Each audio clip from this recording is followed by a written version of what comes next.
being poor in America is expensive. Millions of workers and families are living paycheck to paycheck, struggling to make ends meet due to unlivable wages, a lack of affordable health care, the absence of paid leave, and many other policies which are pushing families farther to the margins. And yet, these are the very same people, the very same families who, at their most financially vulnerable moments, are charged overdraft fees by banks. Ms. Hicks, some large banks have voluntarily reduced or eliminated overdraft fees, but many have not. According to the Brookings Institution, as of 2021, 6 banks relied on these fees for more than half of their net income, and 3 of those banks relied on them for 100% of their profits. Is it fair to say that this business model is based on making poverty a sustainably profitable enterprise? Well, thank you, Representative Pressley, for that question. And I keep going back to this point because I want to drive it in.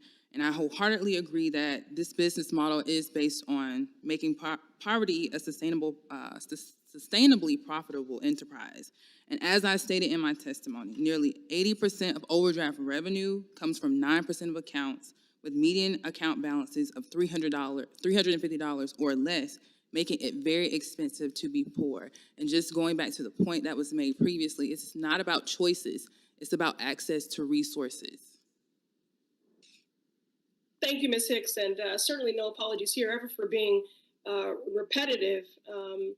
As tired as people might be of hearing those sobering data points, imagine how exhausting it is to live those. Can we really trust banks that rely on overdraft fees for a majority of their income, of their net income, to voluntarily reform?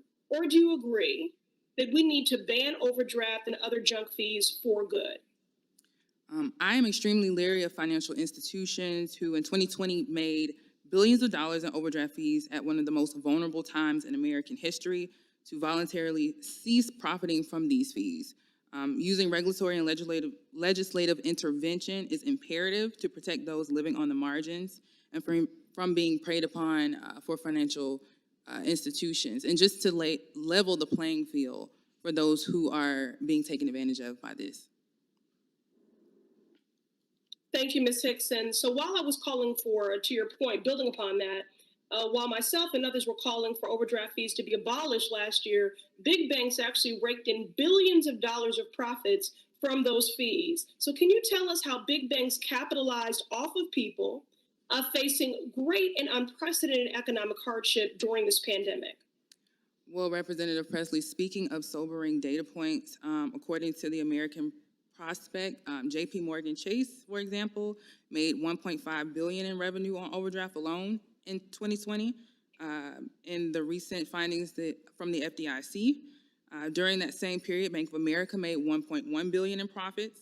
Wells Fargo made $1.3 billion in profits. And in the final 3 months of 2020, when the pandemic was at its worst and deadliest, all 3 of those banks made $300 million just in overdraft fees alone. So while Americans suffered through the worst wave of the worst public health crisis in 100 years and unemployment was skyrocketed, the country's biggest banks were gouging poor Americans for billions of dollars in punitive fees. Thank you, Ms. Hicks. I mean, it's clear that because it is profitable, it certainly is not incentivizing for them to do this on their own. So how can we reform such an abusive and predatory practice that punishes people simply for being poor? The short answer is that we don't. We have to abolish these practices once and for all. Thank you, and I yield.